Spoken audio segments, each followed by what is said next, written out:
एक दिन सिद्धार्थ ने अपने सारथी छंदक को नगर भ्रमण के लिए चलने को कहा। छंदक ने तुरंत राजकुमार के प्रिय घोड़े कंथक को तैयार किया। उस पर राजकुमार को सवार कराकर वह नगर भ्रमण के लिए चल पड़ा।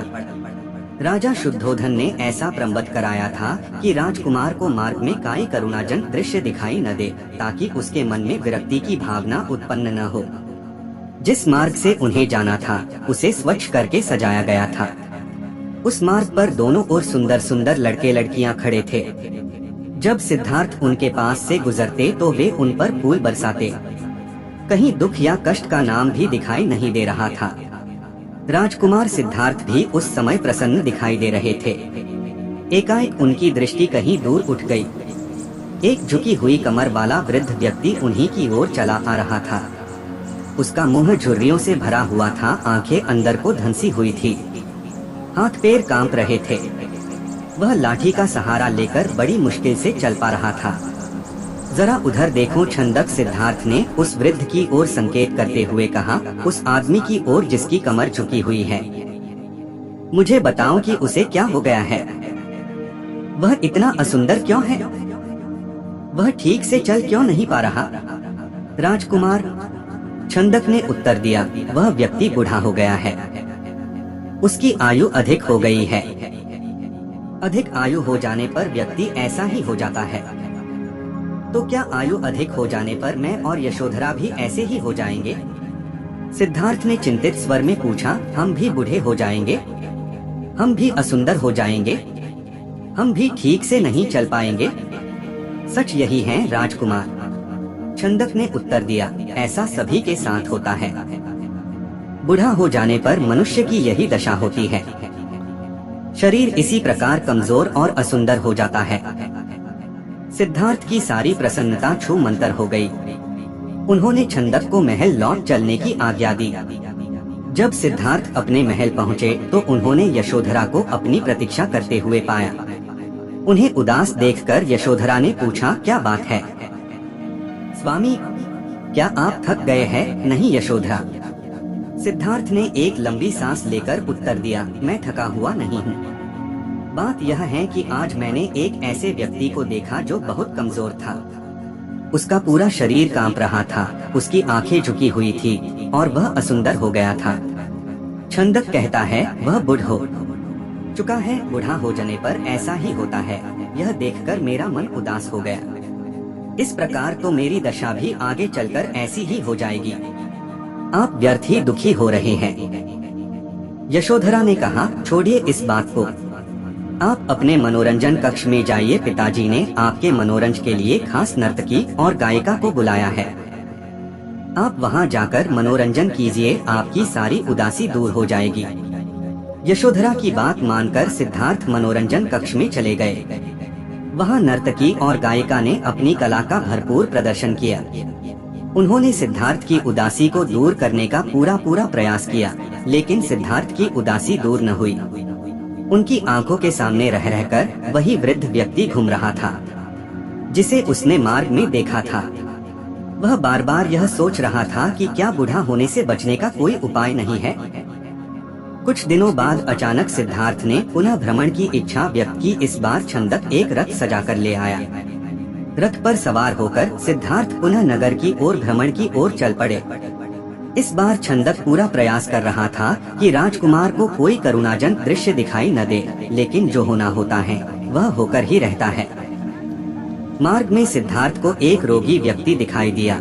वह रोग के कारण कराह रहा था। सिद्धार्थ ने तत्काल रथ रुकवाया और छंदक से पूछा, इसे क्या हो गया है? यह इस प्रकार कराह क्यों रहा है? राजकुमार, छंदक ने उत्तर दिया, इसे रोग ने घेर रखा है। यह रोग के कष्ट को सहन नहीं कर पा रहा, इसी कारण कराह रहा है। परंतु इसे रोग ने क्यों घेर लिया? सिद्धार्थ ने आश्चर्य से पूछा। छंदक ने उत्तर दिया, रोग तो बड़े बड़े स्वस्थ व्यक्तियों को भी घेर लेता है, उन्हें भी रुला देता है। इसमें आश्चर्य की कोई बात नहीं है। अपने जीवन काल में कोई न कोई रोग लगभग प्रत्येक व्यक्ति को हो जाता है। ओह, सिद्धार्थ बड़बड़ाए तो रोग भी मनुष्य को कष्ट पहुंचाते हैं। इनसे भी मनुष्य नहीं बच सकता, मैं भी नहीं बच सकूंगा। जब मुझे भी कोई रोग हो जाएगा तो मैं इसी तरह दर्द से कराहूंगा। छंदक ने रथ को आगे बढ़ाया। थोड़ा आगे चलने पर सिद्धार्थ को एक शव यात्रा जाती हुई दिखाई दी। उन्होंने पुनः छंदक से प्रश्न किया, यह कैसा दृश्य है? 4 व्यक्ति अपने कंधों पर किसे लेकर जा रहे हैं? इनके पीछे कुछ लोग रोते हुए क्यों जा रहे हैं? राजकुमार, छंदक ने उत्तर दिया, यह व्यक्ति मर गया है। यह चारों इसके समधी हैं। ये इसके शव को उठाकर शमशान में ले जा रहे हैं। जो पीछे पीछे रोते हुए जा रहे हैं वे इसके कुटुंब के लोग हैं। शमशान में इस मृतक शरीर को जला दिया जाएगा। यह व्यक्ति मर क्यों गया? सिद्धार्थ ने अगला प्रश्न किया। छंदक ने कहा, मृत्यु इस संसार का एक अटल सत्य है। मृत्यु ने आज तक किसी को नहीं छोड़ा। कोई भी व्यक्ति किसी भी समय मर सकता है। यह सुनकर सिद्धार्थ का दिमाग घूम गया। वह ठंडी सांस लेकर सोचने लगे, क्या इसी को जीवन कहते हैं? जिसमें मनुष्य को तरह तरह के रोग घेर लेते हैं, जिसमें कभी भी मृत्यु का आगमन हो सकता है। मनुष्य जब बूढ़ा हो जाता है तो वह दुर्बल और असहाय हो जाता है। उसके शरीर को जलाकर भस्म कर दिया जाता है। क्या जीवन के इन भयानक दुखों से छुटकारा नहीं मिल सकता? इसका कोई तो उपाय होगा। सिद्धार्थ मन ही मन ऐसा सोच रहे थे कि तभी उन्हें एक सन्यासी दिखाई दिया। उसने भगवा वेश धारण कर रखा था। साधना और तपस्या के कारण उसका मुखमंडल चमक रहा था। उसके होंठ मुस्कुरा रहे थे। सिद्धार्थ को वह संसार का सबसे प्रसन्न व्यक्ति दिखाई दिया। उन्होंने पूछा, छंदक, यह स्वस्थ और तेजस्वी व्यक्ति कौन है? छंदक ने उत्तर दिया, यह एक सन्यासी है। इसने संसार के सभी सुख त्याग रखे हैं। इसने संयम द्वारा अपनी इंद्रियों को वश में कर रखा है। यह अपने ईश्वर की तपस्या साधना करता है, इसलिए यह स्वस्थ, निरोग व सुंदर है। तपस्या के कारण ही इसका मुखमंडल चमक रहा है। सिद्धार्थ को जैसे अपने सभी प्रश्नों के उत्तर मिल गए। वह एकदम शांत हो गए। उस सन्यासी के दर्शन मात्र से ही उसके मन का सारा क्लेश दूर हो गया। उसने मन ही मन सोचा, रोग, बुढ़ापा तथा जन्म मरण के कष्ट से छुटकारा पाने का उपाय संयम, त्याग तथा तपस्या है। जीवन का सार सत्य की खोज करना है। संसार के सभी सुख नकली है। मैं अब इन झूठे सुखों में नहीं फंसूंगा। मैं उस तेजस्वी सन्यासी की तरह बनूंगा। रथ अपने पूरे वेग से दौड़ता रहा और उससे भी अधिक वेग से दौड़ता रहा सिद्धार्थ का मन। उसे बार बार उस सन्यासी का ध्यान आता था। उनके मन में विरक्ति की भावना बढ़ती ही जा रही थी। जब सिद्धार्थ राजमहल में लौटे तो उन्हें एक शुभ समाचार मिला। यशोधरा ने स्वस्थ व सुंदर पुत्र को जन्म दिया था। दास दासियों ने सिद्धार्थ को घेर लिया और उन्हें बधाइयाँ देने लगी। उन्हें यह आशा थी कि सिद्धार्थ से उन्हें पुरस्कार मिलेगा, लेकिन सिद्धार्थ पर इस शुभ सूचना का कोई प्रभाव दिखाई न दिया। चारों ओर हर्ष का सागर लहरा रहा था। पूरे राजमहल में बधाइयों के स्वर गूंज रहे थे। वहाँ राजा शुद्धोधन व रानी प्रजापति तो प्रसन्नता से पागल हुए जा रहे थे। वे बधाई देने वाले को मुँह मांगा पुरस्कार दे रहे थे।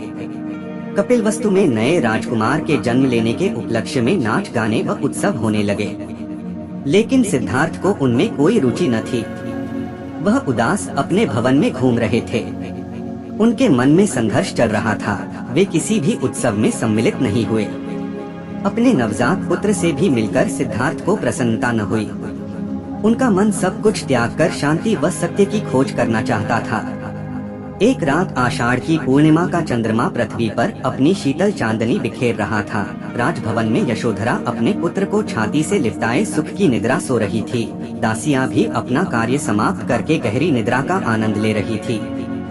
सिद्धार्थ अपने बिस्तर से एकाएक उठ खड़े हुए और भवन से बाहर चले गए।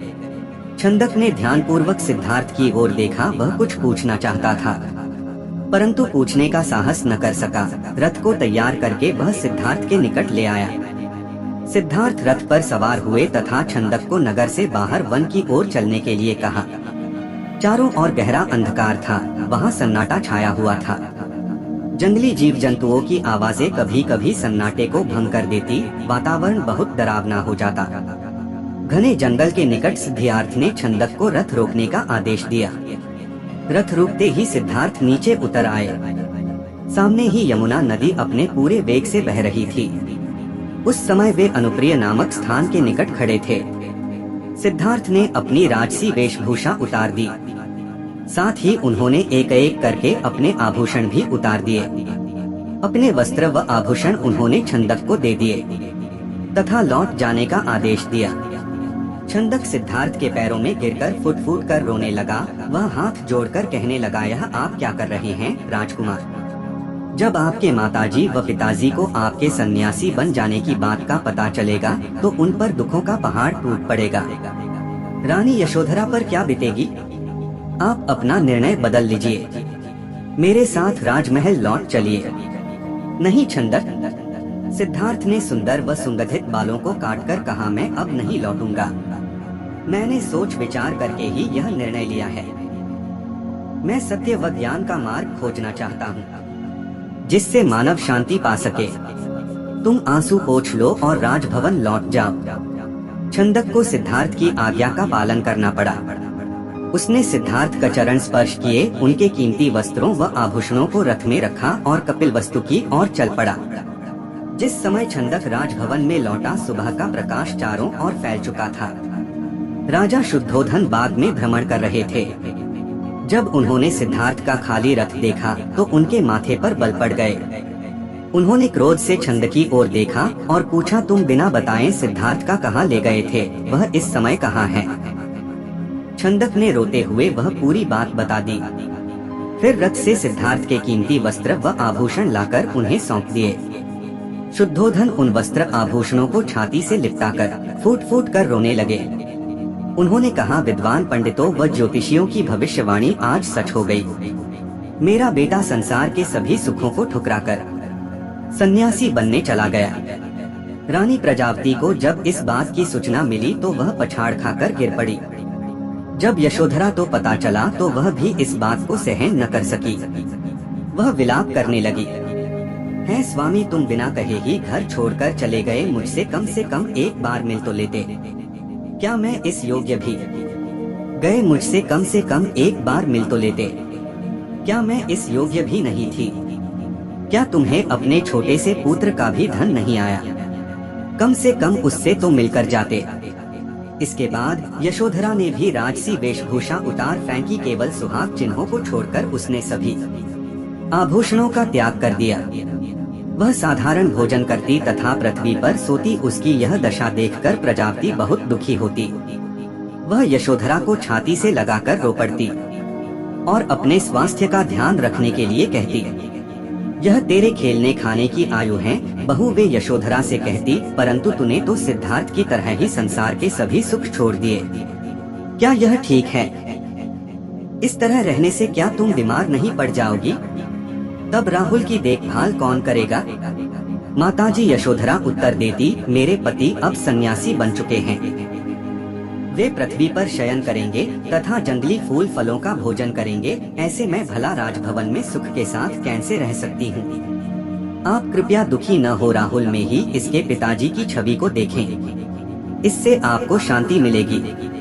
प्रजापति राहुल को छाती से लिपटाकर रो पड़ी। सिद्धार्थ के चले जाने के बाद कपिलवस्तु का हर व्यक्ति उदास हो गया। राजमहल में तो दुख का साम्राज्य ही स्थापित हो गया। ऐसे में केवल नन्हे राहुल की लिकारियां ही राजमहल में गूंजती तथा सबका मन बहलाती। मुझे उम्मीद है कि आप लोगों को वीडियो पसंद आएगा। प्लीज चैनल को लाइक सब्सक्राइब जरूर करें। शायद एक दीवाना